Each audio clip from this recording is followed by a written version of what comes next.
자, 이번 시간에는 우리가 이제 그 조선 전기의 대외교류에 대해서 공부를 해볼 거예요. 조선 전기 대외교류는 여러분, 일단은 사대와 교린의 두 가지 측면으로 나타낼 수 있어요. 요 내용은 여러분들이 어디서 배웠냐면 교과서 148페이지 앞으로 넘어가서 사대 교린의 외교 정책을 펴다 요 부분에서 알 수 있어요. 이때 나중에 할 거라고 넘어갔는데 이 우리나라 지도를 보면은 요쪽에 이제 주변 국가들이 명나라, 중국은 명나라가 있었고, 그 다음에 지금의 러시아 쪽에는 여진, 그 다음에 일본 이렇게 있었어요. 명나라, 여진, 일본 이렇게 있었는데 우리가 이제 명나라와는 사대 관계에서 작은 나라로서 큰 나라를 섬기는 관계에 있었고, 그 다음에 여진족과 일본에 대해서는 이제 교린이라 그래서 사귈 교자에 이웃린자를 써서 이웃나라와 사귀다. 그래서 이제 교린 정책을 합니다. 이 사대 관계 같은 경우에는 이제 조선에서 명나라에 조공을 바치고 그 답례품을 받는 이제 조공 무역 관계였다는 거. 그래서 이제 그 조선이 이제 명나라에 조공을 바치고 명은 이제 조선의 왕을 책봉을 해줘요. 조선의 왕으로. 그러면서 이제 우리는 난 조선 왕으로서 중국의 인정을 받았다라고 하면서 왕권의 안정을 취했으며 그 다음에 이제 우리가 이렇게 조공을 우리가 물품을 바치지만 물품을 바치는 것으로 끝나는 것이 아니고 우리가 답례품을 받으면서 이 그 무역에 해당하는 거야. 그러면서 이제 경제적으로 또는 문화적으로 교류를 하는 실리적인 면모를 지니고 있었습니다. 이게 명나라와의 교류예요. 그리고 여진과 일본과의 교리는 사실은 이거는 강경책과 온건책, 그러니까 당근과 채찍을 함께 쓰는 정책이라고 보면 돼요. 그래서 이제 여진에 대한 강경책으로는 여진족 애들이 자꾸 국경선을 넘어서 막 약탈하고 무역하자 막 이러니까 세종대왕 때 일본과 여진에 대한 이런 정책이 다 세종대왕 때 내용이 많은데 세종대왕 때 이러한 여진을 공격해서 사군과 육진을 각각 개척했습니다. 그 사군과 육진의 위치는 자 여기 지도를 보면은 여기 나와 있어요. 그래서 여기 이렇게 사군과 육진 지역이 있다. 지도에서 여러분들도 한 번 더 꼭 체크하세요. 자, 그래서 여진족을 공격해서 사군과 육진을 개척하였고, 그러고 나서 이제 온건책으로는 이 여진족들이 자꾸 이렇게 약탈을 하러 오고, 그런 이유는 이제 무역이 필요하였기 때문인데, 이를 위해서 무역소를 설치해서 제한된 구역에서 무역을 할 수 있도록 허가했다. 그 다음에 이제 일본과의 관계를 보면 여러분, 일본도 이제 왜구라고 하죠. 왜구. 그래서 일본 해적들이 자꾸 이제 그 국경선에 이렇게 와가지고 해안가에서 노략질을 하니까 세종이 이제 쓰시마 섬을 정벌해버려요. 쓰시마 섬이 어딨냐면, 지도에 안 그렸는데, 여기가 이제 쓰시마 섬이에요. 요렇게 있어요. 쓰시마 섬, 여기 제주도 있고, 쓰시마 섬이 있는데, 이 쓰시마 섬을 정벌해서, 이제 그, 우리의 그런 무서운 모습을 보여준 거죠. 그러고 이제 그 일본과 이제 무역을 이제 싹 닫아놓고 있다가 일본이 이제 자꾸 요구를 하니까 거기도 이제 세계 항구를 개항했어요. 그래서 책에 나와 있는데 제포, 부산포, 연포 이렇게 세 개 항구를 개항하면서 일본으로부터 무역로를 열어줍니다. 여기까지가 이제 조선 전기의 대외 관계이고 이러한 대외 관계의 변화를 불러일으키고 조선 전기에서 후기로 넘어가게 만드는 사건 바로 1592년에 임진왜란이죠. 자, 여러분들 편하라고 선생님이 이렇게 노트를 다 필기를 미리 해놨습니다. 자, 그래서 이제 임진왜란에 대해서 여러분 살펴보면 1592 있다. 임진왜란이 일어나는데 1592 있다. 1592년에 일어나서 1598년까지 이제 전쟁이 지속됩니다. 그래서 이제 임진왜란 1592부터 1598까지. 자, 그래서 이러한 임진왜란이 일어난 과정을 쭉 보면 여러분, 배경부터 시작해서 임진왜란이 어떻게 발생하였으며, 그리고 임진왜란은 어떻게 전개되었고, 그 전개 과정 끝에 임진왜란은 어떤 결과를 불러일으켰는가 이렇게 세 개로 나눠서 볼 거예요. 자, 먼저 임진왜란의 배경을 보면요, 여러분. 일단 국내의 배경과 그 다음에 국외의 배경으로 나눠서 볼 수 있어요. 먼저 국내는 군역제도가 문란한 거야. 그러니까 조선 내에서 오랫동안 전쟁이 없으니까 사람들이 이제 그 평화에 대한 그런 어떤 의식이 약해지면서 그런 군사제도가 이제 혼란스럽고 서로 군대 안 가고 그러면서 이제 국방력이 당연히 약해지겠죠. 조선이 약해져 있는 상황에서 국외로는 조선과 일본이 무역 문제로 갈등을 빚고 있었어. 그 이유는 뭐냐면 그 중국이 그 당시 명나라였잖아요. 그 명나라가 일본과 무역을 축소시키니까 일본이 이번에는 조선의 무역을 확대할 것을 요구한 거죠. 그래서 이제 이러한 일본의 무역 요구를 조선이 거절하니까 이걸로 조선과 일본 사이에서 갈등을 빚고 있었어요. 근데 이러한 상황에서 도요토미 히데요시가 일본을 통일을 합니다. 이게 일본이 여러 개의 국가로 갈라져 있었는데 도요토미 히데요시라는 인물이 일본을 통일하면서 이게 통일을 하니까 사실 여러 사람을 정복시킨 거 아니에요? 그러니까 이 정복당한 사람들 사이에서는 불만이 많을 거 아니야. 이러한 불만을 국가 바깥으로 돌리기 위해서 도요토미 히데요시는 국방력이 약해져 있었던 조선을 이제 목표로 삼는 거죠. 그래서 이제 도요토미 히데요시가 처음에는 조선을 공격하기 위해서 어떻게 하냐면 자기가 이제 명나라를 정벌할 건데 명나라를 정벌하기 위해서 조선이 이제 길을 빌려줘라. 일본에 명나라를 정벌하러 갈 길을 비켜줘라. 근데 조선이 생각할 때 이거 뒷감당이 되겠어요, 안 되겠어요? 당연히 안 되잖아. 그러니까 이제 조선에서 길을 못 빌려준다 라고 하니까 도요토미 히데요시가 그럼 조선을 정벌하고 명나라도 정벌하겠다 이러면서 조선을 침략합니다. 언제? 1592. 그래서 1592년에 전쟁이 발생해요. 그래서 이제 1592년 임진년에 왜가 난을 일으켰다 그래서 임진왜란이에요. 1592년을 당시에 임진년이라고 불렀는데 임진년에 왜가 일으킨 난이다. 이래서 임진왜란이라고 하는데 이게 이제 대단한 거야. 처음 전쟁이 일어나자마자 우리는 약하고 일본 애들은 오랜 전쟁 끝에 이제 걔들이 이제 내부적으로 계속 전쟁을 하니까 걔들은 이제 무기도 발달해 있었어. 그래서 일본은 조총도 수입해가지고 그 총을 사용하고 있었고 우리가 이제 그 창 들고 다니고 이런 시절에 걔들은 총을 사용했고 그리고 이제 오랜 전쟁으로 전술이나 어떤 그 군사훈련 같은 것도 잘 돼 있는 거예요. 그러다 보니까 그냥 뭐 일본이 그냥 들이미는 거야. 그래서 부산 동래성 거의 반나절 만에 뺏깁니다. 부산 동래성 금방 뺏기고 그 다음에 수도인 한성, 그러니까 한양이지 한양.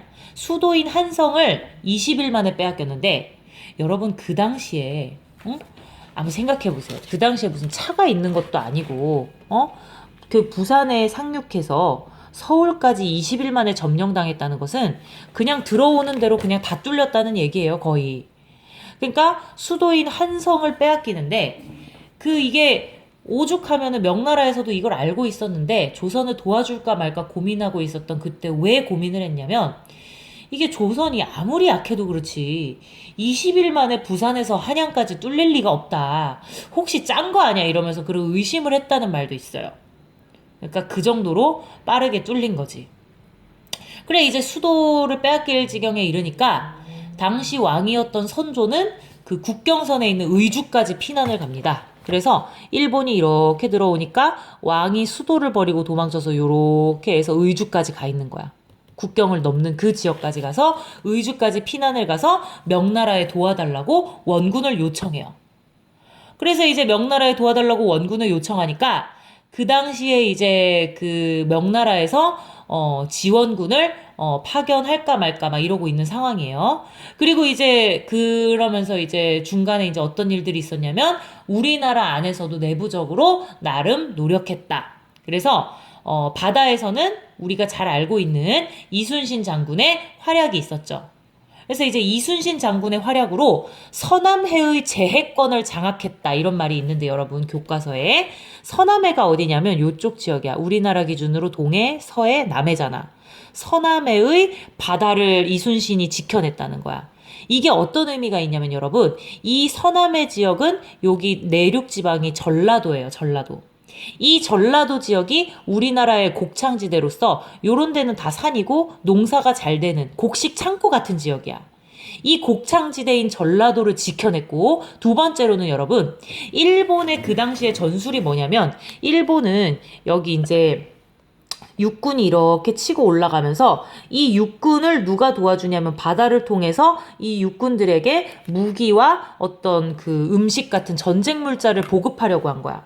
근데 이 바다를 이순신이 딱 장악하면서 이 육군 애들이 서울까지 딱 밀고 들어오는데 보급이 끊긴 거야. 그러니까 뭐 음식이나 이런 게 좀 그 보급이 원활하지 않으니까 일본군의 어떤 정복 활동에 굉장한 차질을 준 거지. 그리고 이제 바다에서는 이제 이순신 장군이 활약했다면 이제 그 땅에서는 육군에서는 의병들이 활약해요. 의병이란 뭐냐면 여러분, 국가가 모집한 정규 군대가 아니야. 근데 나라를 지키기 위해서 국민들이 스스로 뜻을 모아서 스스로 만들어진 병사들이에요. 그러면서 이제 의병이 이제 어떤 중앙 체계를 가지고 이제 하나의 흐름으로 만들어진 것이 아니고, 의병은 여러분, 여기 보면 각지에서 이제 따로 이렇게 활약을 해요. 보면은. 그래서 어느 뭐 예를 들어서는 뭐 무슨 나주에서는 뭐 김천일이, 담양에서는 고경명을 중심으로 이런 식으로 해서 각 지역의 유명한 의병들이 일본군과 맞서서 게릴라 전술이라고 하지. 그래서 그 지역과 그런 어떤 연계, 그리고 그 지형을 잘 아는 것들을 이용해서 일본과 싸우면서 활약을 하는 거야. 그 상황에서 이제 명나라가 결국 지원군 파견을 결정하면서 명의 도움을 받아서 평양을 다시 회복하고 한양도 다시 회복해요. 그러면서 일본군을 쭉 밀어내면서 어떻게 되냐면, 일본군을 다시 여기까지 올라왔던 일본군을 다시 내려서 일본군은 이제 경상도 일대에만 있게 되는 거야. 이제 일본군이 경상도 일대에만 오게 되니까 일본군이 뭘 제안을 하냐면, 우리 휴전을 하자, 이거를 제안을 해요. 그러면서 어떤 식으로 전쟁을 마칠 것인지를 놓고 휴전 회담을 하면서 3년간 전쟁을 이제 쉬고 이제 회담을 하는 거야. 그새 이제 조선은 전쟁 준비를 이제 계속하는 거죠. 그러고 있는 상황에서 1597년에 정유년에 다시 제자를 써서 정유년에 다시 난을 일으켰다 그래서 정유재란이라 그래. 그래서 보통 임진왜란이라고 하면은 그 임진왜란과 정유재란을 합쳐서 임진왜란이라고 하는 경우가 많고, 그 안에서 다시 세분해 보자면 정유년 이후로는 정유재란이라고 표현하는 경우도 많이 있습니다. 그래서 이제 정유재란 같은 경우에는 이순신 장군의 명량해전, 그 여러분 영화 봤죠? 그 12척의 배가 남아있습니다. 이걸로 일본 배를 백몇십 채를 부수고 엄청 큰 대승을 벌이잖아요. 그러면서 이제 우리가 이제 활약하고 있는 그 사이에 일본을 지배하던 도요토미 히데요시가 사망을 해요.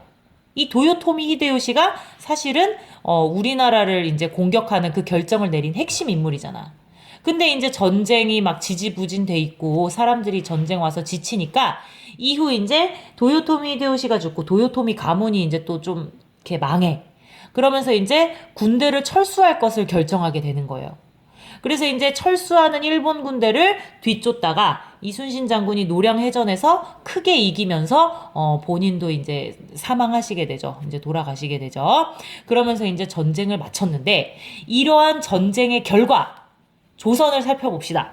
조선 내에서는 당연히 전쟁을 하면 땅이 황폐화되고 백성들 뭐 누가 세금 낼 사람이 얼마인지 파악이 안 되고 수도 성은 불타 없어지고, 그러면서 국가 재정 황폐화 되겠죠. 농민 생활 엉망이 됩니다. 그리고 당연히 전쟁이 일어났기 때문에 많은 인명 피해가 있었고, 그 다음에 불국사라든지 아니면 수도의 궁궐인 경복궁이라든지, 혹은 조선의 중요한 역사책인 조선왕조실록이 보관되어 있었던 역사책 창고, 즉 사고까지 여러 문화재들이 소실이 돼요. 그리고 일본 같은 경우에는 이 당시 많은 인명피해를 당하기도 했지만 많은 또 조선인들이 일본으로 끌려갔어요.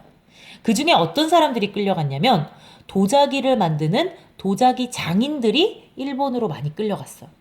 이 도자기 장인들이 일본 가서 도자기를 만들면서 일본의 그런 어떤 도자기 기술이 발달하고 또 문화가 발전하고 이러면서 일본에서는 이제 그런 발전이 있었는데, 그러면서 일본인들은 이 전쟁을 뭐라고 부르냐면 도자기 전쟁이라고 부르는 사람도 있어요. 그 다음에 이제 중국에서는 조선을 도와준 결과 명나라는 쇠퇴하고 그 명나라가 쇠퇴한 틈을 타서 여진족이 세력이 세지는 거야. 자, 여러분 기억을 더듬어서 아까 여기 지도에 보면 명나라가 여진족을 누르고 있었는데 이 명나라의 세력이 조선을 도와주면서 쇠퇴하고 여진족이 강력해지면서 이 여진족이 명나라의 견제가 약한 틈을 타서 후금이라는 나라를 세워요. 그리고 그 후금이라는 나라가 나중에 나라 이름을 뭘로 바꾸냐면 청으로 바꾸는데 이 청나라가 나중에 명나라를 멸망시키고 중국을 차지하게 되죠. 어쨌든 자 그렇습니다. 그러고 이제 일본과의 관계를 어떻게 회복시켰냐? 그거는 이제 전쟁이 끝나고 일본이 이제 우리 다시 국교를 재개하자 이러면서 요청을 하는데 이걸 이제 광해군 때 수락을 해. 왜냐면 이제 일본에 끌려갔던 포로들을 데리고 오고 일본 분위기 파악도 하고 해야 되잖아. 그래서 이제 전쟁 방지와 포로 송환을 목적으로 우리가 이제 일본과의 국교 그러니까 재개를 하면서 이후 이제 12차례에 걸쳐서 조선 통신사를 파견하면서 일본과 교류를 이어나갑니다. 조선 통신사는 책에 나와 있는데 1811년까지 12차례에 걸쳐서 파견이 됐다고 해요. 여기까지 임진왜란에 대한 수업 마칠게요.